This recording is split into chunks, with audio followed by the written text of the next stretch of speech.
Hey guys, welcome back to Medical Coding with Blue.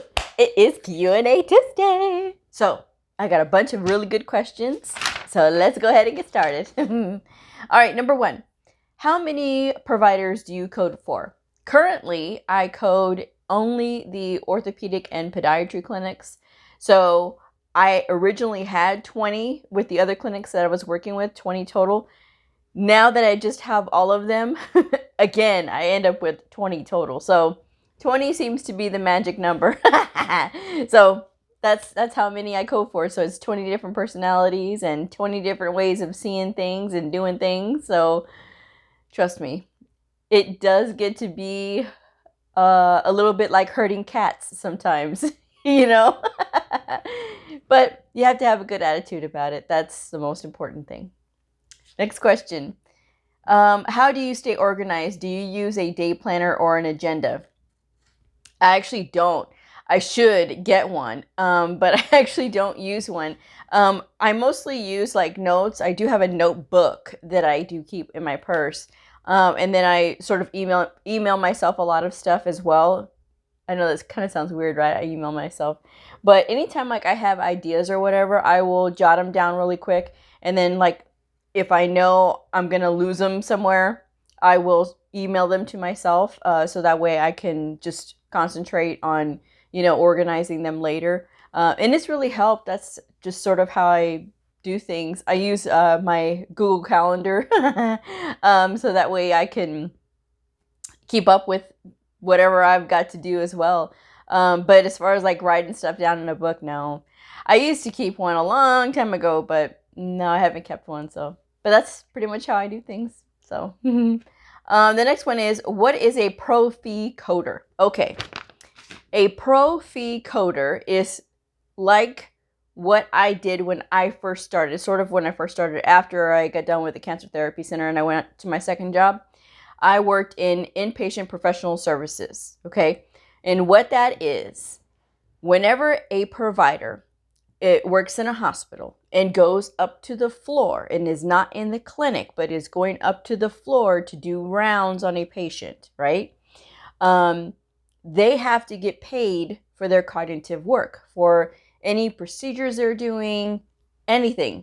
Once they go up and they're like rounding on a patient, because of like a consult. Say for instance, the patient comes in and they're admitted under the internal medicine service, okay? And I have a orthopedic provider that goes up and sees this internal medicine patient, and he says, oh yes, you have this bone condition or whatever, and they're talking about physical therapy and all this other stuff that they have to do. My provider in orthopedics, because he had to go to the inpatient floor, he has to get paid for his work. So a pro fee coder is going to do the charges for the professional side, not the facility side, where like if the inpatient coding, which is completely different from outpatient coding.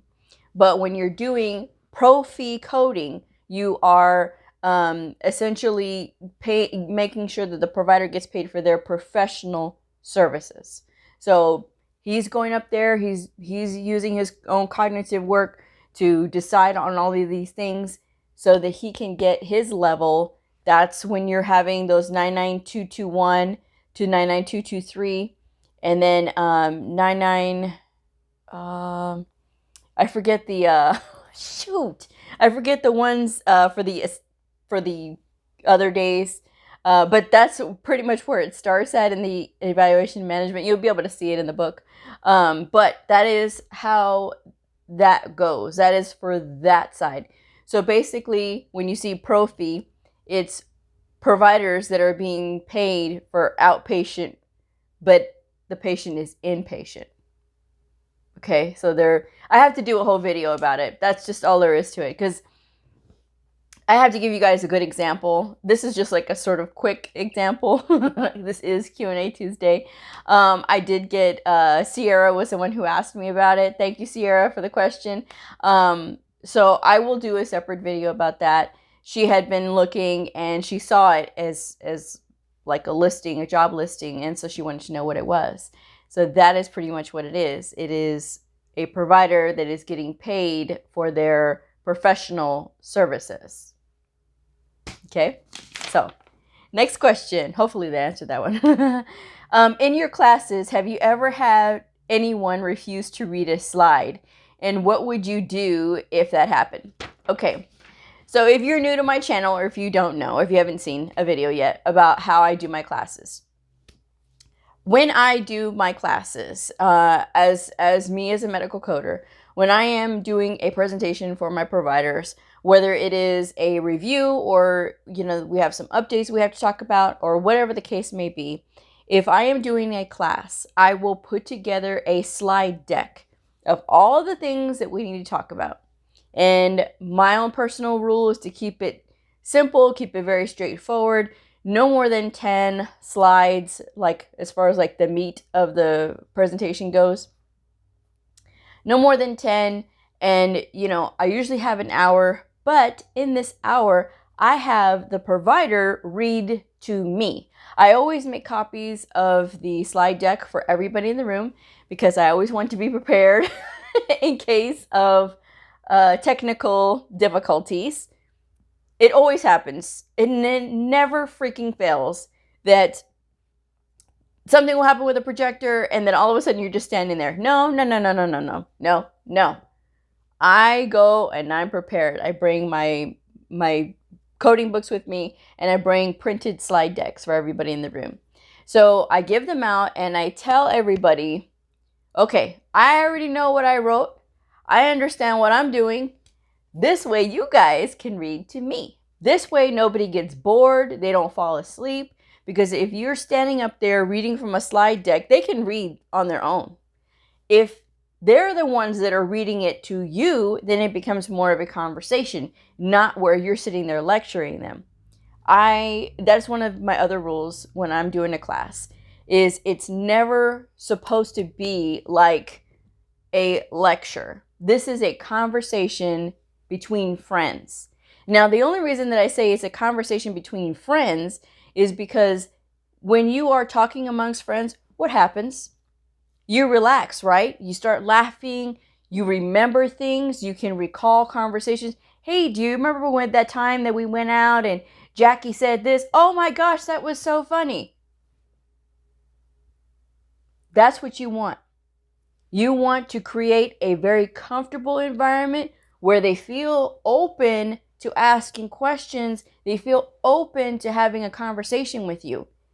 That's the kind of mood that you need to set. And in order to do that, you can't be sitting up there, hello, my name is Blue, and I am here to teach you guys a lesson today, and we are going... Come on, man.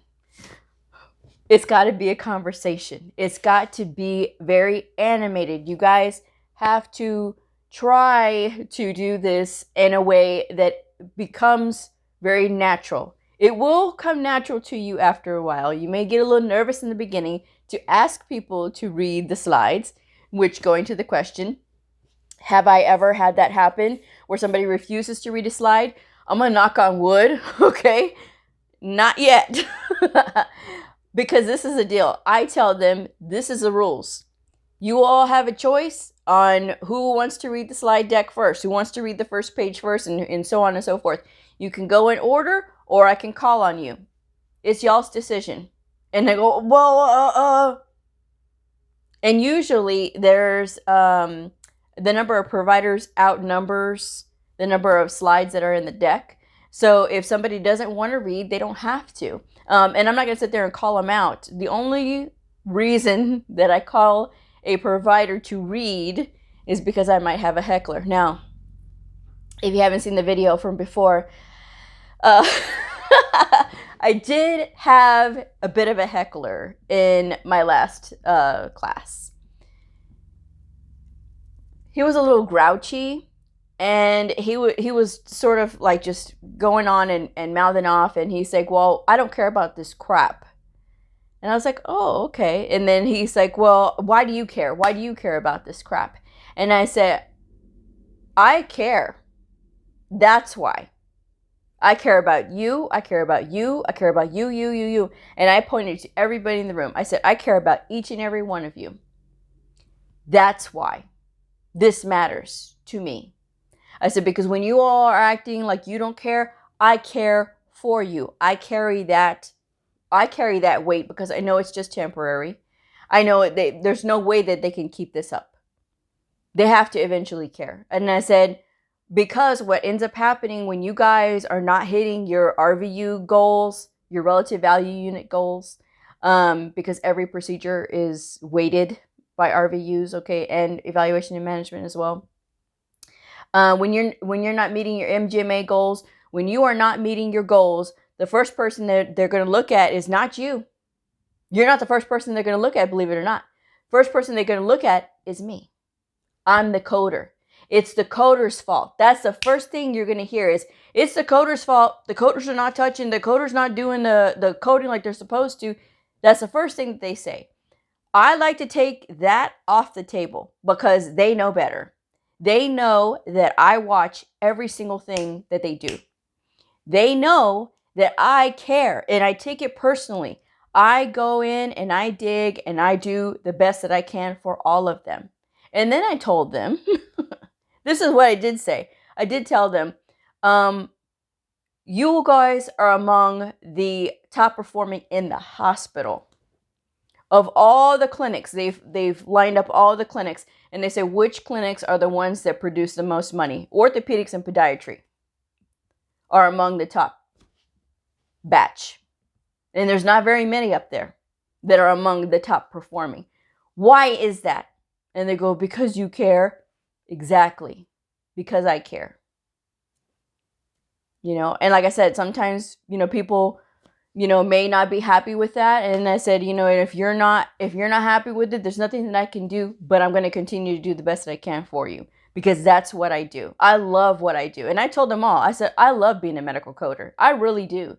So I said, while you may not be happy about this, you may feel like this is crap, I'm still going to care. And I'm still going to pass on this information. And I said, and you, since you had such eloquent words for me, sir, I said, you can start off by reading the first slide. Well, he didn't say anything and he read the first slide. Needless to say, he didn't say anything else. He didn't have any other heckling comments after that. Sometimes you have to be very eloquent in your own words, and you have to make sure that they understand that you mean business. Now, he thought he was going to just say all of these things and disrupt my class. No. No. We just started the class, which we had started the class late because I had a couple of providers just sauntering in 15 minutes after the fact until I was like, oh, okay, well, we're going to run over on time because there's folks who can't be here on time. So, I mean, you know, I didn't say that the last part, but I did tell them, I said, we're going to have to probably run over a little bit because we didn't get started on time. And they were like, well, sorry. They weren't in clinic that day. This was a day for training. So I don't know what the heck, you know. But this was a very lively conversation once this whole thing got squared away. We were in a very lively discussion. We did run over on time because, you know, part of it was because they were late, but the other part of it was they were asking more and more questions. It did become more like a conversation, and each slide that I had put in there was carefully thought out, carefully worded, so that way it could provoke those questions. And it did. I mean, that I was happy about. But yes, they did. And, you know, we did really well. And that provider that was heckling, he did come to me the next day and he was like, well, Blue, you know, he goes, you know, I have to tell you things when we're in meetings like that. I said, I understand. I said, but you also understand that there's nothing that I can do when it comes to like why these codes are the way they are. And they asked me, why is it so important for us to always select the correct diagnosis codes? Why is this always so important? I said, because the more you select the correct codes, the faster I can get through the documentation, the faster I can look at it and make sure everything's there, the more time I will have to look over your things and dig for that extra credit that you all didn't pick up. Because providers are not medical coders. They are not meant to be coders. I get it. That's why I have a job. But at the same time, they're supposed to be doing what they're supposed to be doing and not trying to cut corners and be lazy, essentially. And they're supposed to do what they're supposed to do. And I'm supposed to make sure that everything is there or query when it's incomplete. So when I do see something extra, or I do see that they can go up another level because they have sufficient documentation, I'm going to do it for them. I'm going to correct the coding. And that's essentially what I'm doing. So, but if I did have somebody that refused to read a slide, that's fine. Somebody else will read the slide. But I don't force them. It becomes more of a conversation and they become more engaged. It has to be like their idea. They have to want to do it. So, just something to think about. Next one. Do you recommend going to an online school or a trade school? I will be leaving the link for that video up here. Next question. Where do I find scholarships or grant money to go to medical coding school? Again, I will be leaving the link up here. Next question. What medical coding program do I recommend? Number 8. When people get hired for coding or billing, even though they don't feel comfortable asking coworkers for help, isn't there a supervisor to ask questions to? So there's a hierarchy when it comes to working in medical coding, okay? You usually have your coworkers first, okay? Then you have a lead coder sometimes, okay? It's called a lead coder. So basically it's like the senior coder, okay? On the floor or the office or whatever. Then you have a supervisor, okay? And that supervisor may be one of a few supervisors, because sometimes supervisors are broken up into groups and they have a set amount of coders. Sometimes it'll be like 10. They have like 10 or 12 coders to a team. And so then you have your coders, you have your lead coder, and then you have your supervisor. So when you have a hierarchy like that, you need to follow the chain, okay? Now, I have grown up my entire life around military people. So I'm very familiar with military speak. I grew up in a military town, okay? I am very, very familiar with ranking, okay? I was in ROTC when I was in high school. So I am familiar with the way that the ranking goes. You start at the lowest level possible, then you go to the next person, and then if they can't solve it, then you go to the next person. So think about it like that. Always start with your coworkers, or if you have a lead, go to your lead. Don't jump ship and go straight to your supervisor, unless that is the way that the chain is set up, okay? Then of course, then go to the supervisor. But always start at the lowest level possible, then go up. But don't just jump to the supervisor, straight to the supervisor, or straight to the, whoever's highest. Just always make sure that there's a set clear path to asking, who do you ask if you need help, if you need assistance. And I would recommend that if you are asking your coworkers for help, make sure that you are taking notes. I have seen and personally dealt with coworkers who ask me questions and don't write notes. And then guarantee you, they come right back asking for help again. Okay, well, and I'll explain it again. But then when they come back a third time, well, I don't get it. Okay, well, where's your notes? Well, I didn't write it down. Okay, that's part of the problem right there. So when you're asking questions, the best way to ask questions is to show respect to the person that you're asking questions to by taking notes. Okay? You also want to make sure that you are trying to look for resources on your own. I have always recommended going to EM University if you need help with evaluation and management, because they have a free section. Look in the Merck manual, get familiar with it. Look in your coding, your encoder resources. Usually they have a tab for coding resources. use the internet and try to ask the internet a question as well. So always try to look carefully as you can for your answers before you go and ask somebody else. And when you do go and ask somebody else, tell them what you've done before you just ask without looking up. Okay, so always try to do your research. And I know sometimes it's hard to kind of understand some of these things. So if you're saying, look, I'm having a hard time understanding what this means, then that's something different. But if you're just going to somebody and looking just straight for the answer, that is where a lot of people will get frustrated, because not everybody is as patient as other people. I am extremely patient, but at the same time, I do ask for one thing in return, and it is that the person that's asking me a question has already tried to look up that answer for themselves. Okay, so just something to remember. All right. Next question. Why are there so many job listings for the orthopedic specialty? I love orthopedics.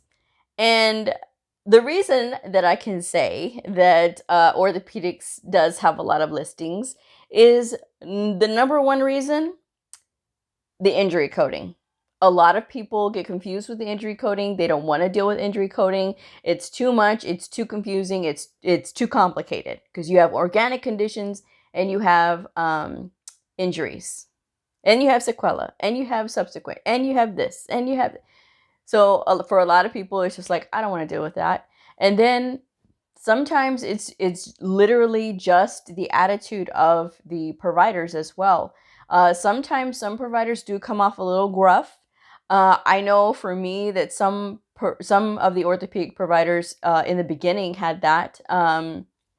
And it's just a matter of finesse. It's just a matter of being able to work with them as well. They have very, very alpha personalities, and you have to be willing to work with alpha personalities. And sometimes it scares people. And, it's just the nature of the beast. And it's just something that, you have to learn to work with. But I love orthopedic coding. I never have a problem with orthopedic coding. But then I like it. That's the difference. And if you understand the fundamentals of how to do injury coding, you've got a lot there. I mean, that is really exciting for somebody that actually gets it and understands injury coding. Because even when I go to conference, let me tell you guys, when I go to conference, they get very excited when they find out that I'm an orthopedic coder. And then I get offered jobs left and right. I'm just saying. Okay. And then I'm going to say one more thing. I'm going to wrap it up. All right. Is number 10, is there a place to get bulk CEUs? Yes, there is. For all of my AAPC folks. Now, keep in mind, I am with AHIMA, okay? But I am going to talk about AAPC today because they have their HealthCon coming up, HealthCon 2020, which is an AAPC conference. It's going to be in Orlando, Florida from April the 5th through the 8th at the Coronado Springs Hotel and Convention Center, Disney. Early pricing from February the 10th through March 8th is $1,145 for this conference.